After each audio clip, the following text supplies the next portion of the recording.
No, slick back. That's what I said. Slick back. No, nigga, I'm a pimp named Slick Back. Pimp named Slick Back. Pimp named Slick back. Nigga, are you deaf? I'm a pimp named Slick.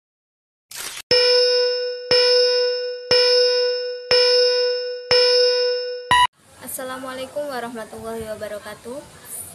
Hai guys, perkenalkan nama saya Azatul Mabaruro dengan NIM 14235500. Saya di sini ingin mengerjakan tugas responsi kesehatan reproduksi. Nah, di sini saya akan menjelaskan tentang organ reproduksi wanita eksternal. Yang pertama ada mons pubis. Mons pubis merupakan bagian menonjol bantalan berisi jaringan lemak yang sedikit. Jaringan ikat terletak di atas simpesis pubis. Mons pubis tertutupi oleh rambut. Mons pubis berfungsi untuk melindungi alat genitila himen masuknya kotoran, selain itu untuk estetika.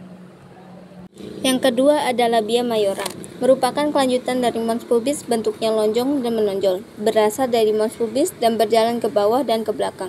Labia mayora ada dua bagian, yang pertama bagian luar, yang kedua bagian dalam. Bagian luar tertutupi oleh rambut dan bagian dalam merupakan selaput yang mengandung kelenjar sebase lemak. Yang ketiga ada labia minora, lipatan di bagian dalam bibir besar tanpa rambut.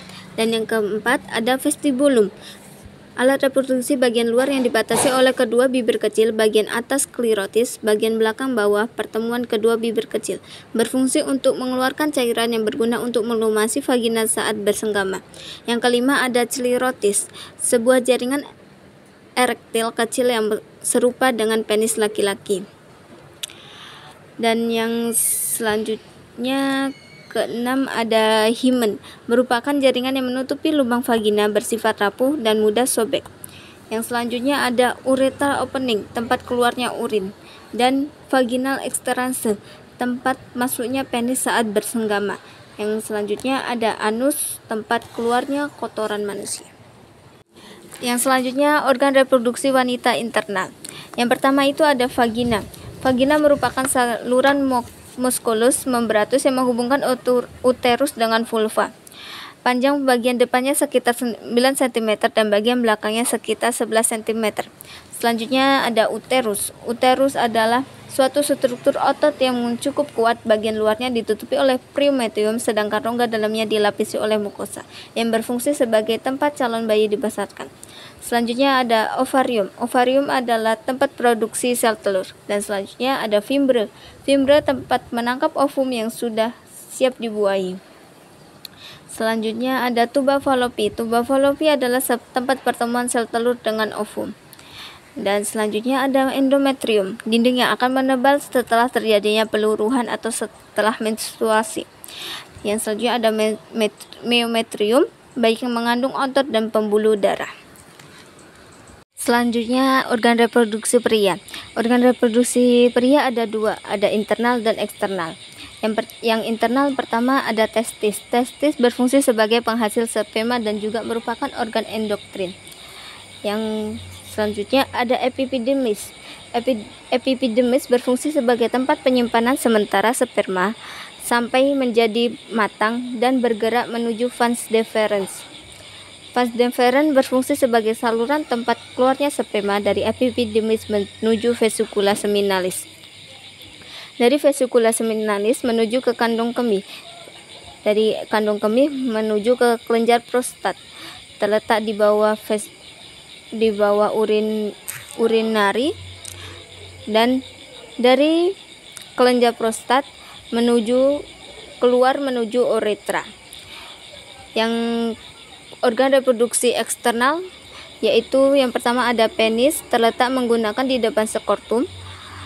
Yang kedua ada skrotum, suatu lipatan tubuh yang mempertahankan suhu testis 2 derajat di bawah suhu di dalam rongga perut. Selanjutnya yaitu oogenesis, adalah proses perkembangan oosit sel telur matang yang berlangsung dari dalam ovum. Dari oogenium mengalami mitosis dan menghasilkan oosit primer. Dari oosit primer mengalami pembelahan secara meiosis 1 menghasilkan oosit sekunder dan badan polar pertama. Dan dari oosit sekunder mengalami pembelahan secara meiosis 2 dan menghasilkan ovum. dan dari ovum itu akan terjadinya menjadi gamet. Spermatogenesis. Spermatogenesis merupakan bentukan dan perkembangan sperma yang berlangsung secara terus-menerus dan dalam jumlah besar pada laki-laki dewasa. Proses spermatogenesis yaitu spermatogenium merupakan awal dari proses ini. Spermatogenium akan mengalami proses mitosis dan berubah menjadi spermatosit primer, dan spermatosit primer mengalami pembelahan secara meiosis 1 dan menghasilkan spermatosit sekunder. Spermatosit sekunder mengalami pembelahan secara meiosis 2 dan menghasilkan spermatid. Spermatid diferensiasi. Sel sperma dibagi menjadi 3 bagian: bagian kepala, bagian tengah, dan bagian ekor. Pada bagian ekor terdapat membran plasma yang berfungsi melindungi dari luas agar bergerak cepat, dan bagian tengah mitokondria bentuk spiral membantu spermatozoa menuju sel telur. Yang bagian kepala terdapat nukleus merupakan inti sel dan mengandung DNA dalamnya, dan akrosom untuk menembus zona pelusida. Selanjutnya, sitoplasma ovum. Sekali sebuah spermatozoa menyentuh zona pelusida, terjadi pelekatan yang kuat dan penembusan yang sangat cepat. Sekali terjadi penembusan zona oleh suatu sperma, terjadi reaksi, yaitu reaksi kapasitasi dan reaksi akrosom di zona pelusida, yang bertujuan mencegah terjadinya pembuahan lagi. Dari zona pelusida menembus lagi sel sperma, menembus lagi membran plasma ovum, dan membran plasma ovum di situ hanya yang masuk hanya kepalanya, dan badannya dari sel telur itu kembali ke dalam tubuh. Selanjutnya yaitu fertilisasi. Pada ovarium terjadinya pembuahan ovum, dan pada fimbre terjadinya tempat pelepasan ovum. Yang pertama ada ovulasi, pelepasan oosit sekunder. Tahap kedua ada pembuahan, dan pada hari pertama terbentuknya sel tunggal atau zigot, yang pada hari kedua terbentuknya 2 sel, pada hari ketiga 4 sel, pada hari keempat terbentuknya 16 sel, pada hari kelima blastokista awal, dan pada hari ke-6 sampai ke-7 blastokista tahap akhir, dan pada hari 8 sampai 9 terbentuknya embrio memulai implantasi dan terbentuk dari ovum menjadi embrio. Selanjutnya yaitu siklus menstruasi. Menstruasi atau haid merupakan pendarahan yang terjadi akibat luruhnya dinding sebelah dalam rahim atau endometrium yang banyak mengandung pembuluh darah. Siklus menstruasi wanita berbeda-beda, namun rata-rata bersekisar 28 hari. Dan siklus ini terdiri dari 4 fase, yaitu pertama, fase menstruasi terjadi bila ovum tidak dibuahi sperma, sehingga korpus luteum menghentikan produksi hormon estrogen dan progesteron. Yang kedua, fase praovulasi. Hormon pembebasan gonadotropin yang disekresikan hipotalamus akan memacu hipofise untuk mensekresikan FSH. Selanjutnya, fase ovulasi. Jika siklus menstruasi seorang perempuan 28 hari, maka ovulasi terjadi pada hari ke-14. Dan fase pasca ovulasi berlangsung selama 14 hari sebelum menstruasi berikutnya. Fase menstruasi. Fase menstruasi yaitu sekitar kurang lebih 5 hari. Darah yang keluar selama menstruasi berkisar antara 50 sampai 150 ml. Fase praovulasi. Peningkatan kadar estrogen juga menyebabkan serviks leher rahim untuk mensekresikan lendir yang bersifat basah. Lendir ini berfungsi untuk menetralkan suasana asam vagina sehingga mendukung kehidupan sperma. Dan fase ovulasi. Fase ovulasi terjadi pada hari ke-14, dan peningkatan kadar estrogen menghambat sekresi FH, dan kemudian hipofisis mensekresikan LH. Peningkatan kadar LH mengandung pelepasan oosit sekunder dari folikel. Peristiwa ini disebut ovulasi. Dan fase pasca ovulasi berlangsung selama 14 hari sebelum menstruasi berikutnya. Proses kehamilan. Pada minggu ketiga, sel telur yang telah dibuahi akan memulai berkembang dan membentuk kantong yang berisi bakal janin atau embrio dan plasenta. Pada minggu keempat, tabung jantung janin sudah ada dan dapat berdenyut hingga 65 kali dalam 1 menit. Di akhir bulan pertama kehamilan, janin sudah berukuran panjang 0,5 cm. Pada minggu ke-6, wajah dengan lingkaran besar untuk mata, hidung, mulut, telinga, serta ruang bawah dan tenggorokan sudah mulai terbentuk. Pada minggu ke-7, janin mulai membentuk tangan dan kaki. Pada minggu ke-8 sampai 10, organ dan struktur tubuhnya berukuran lebih kurang 3 cm panjangnya, semakin banyak bergerak dan semakin terlihat seperti manusia. Pada minggu ke-11 hingga 13, otak bayi mulai berkembang, ginjalnya mulai mengeluarkan urin dan jari-jarinya bisa mengepal seperti tinju. Pada minggu ke-12, alat kelamin sudah mulai terbentuk.